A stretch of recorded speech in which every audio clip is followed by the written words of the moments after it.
Back to Dixon's Reptilia, and in this video I'll be going over the 16 tub from CSerpent, and it's the 18V CSerpent's tub. So let's get right into it.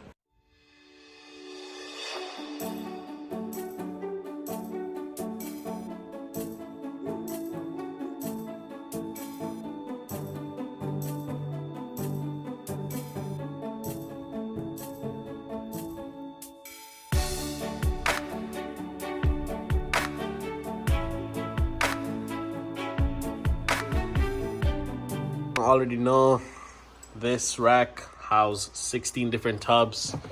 They're pretty awesome for hatchling to juvenile, and they're perfect for leopard geckos for the rest of their life. So these guys, CSerpents, I've been using their stuff for a while and I'm really happy with their stuff, but this will be part 1, and then in the future I'll be doing a part 2, as I always do. What's wrong, Tim? But let's just get right into it to show you how you put the probe in, set it up, and get everything working good to go. Much right off the bat, this rack will always have screws in them. I'm taking them off. Has a little bit of scuff marks from unpackaging, but it's pretty good overall. Gonna take off the back and show you the beauty.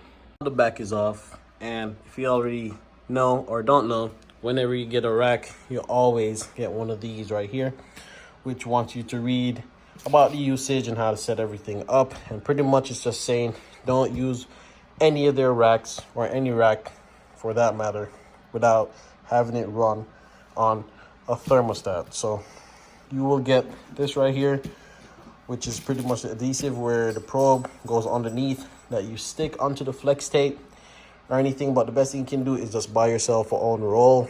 That's what this is, the same thing, because it's pretty good that they give you this, but this doesn't last enough.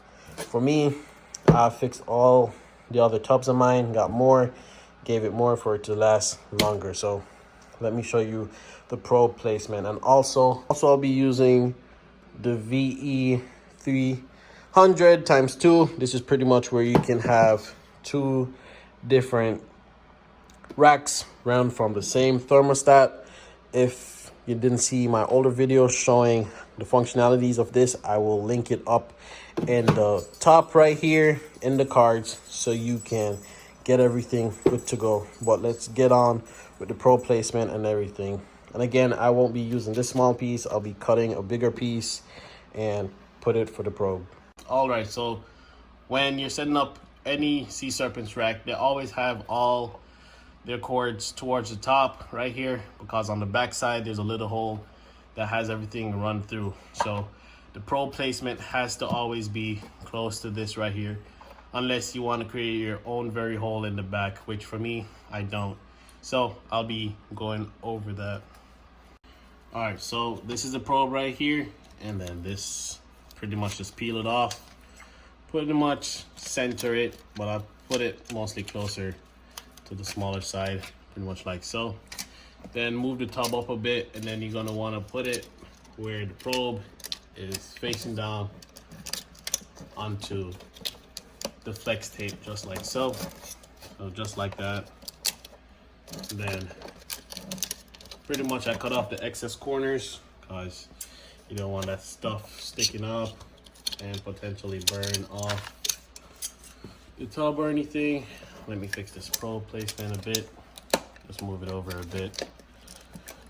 So pretty much you just want to rub it onto it until it sticks and it's good to go. So just like so.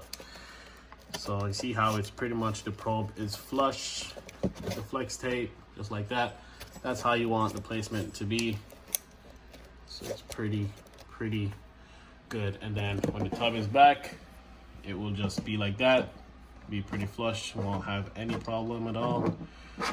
And so next thing you're gonna do, well, you don't have to, but I always do, is pretty much I always tape up this together so it's through the hole perfectly and it's pretty flush. So pretty awesome, and that's literally how the probe placement is.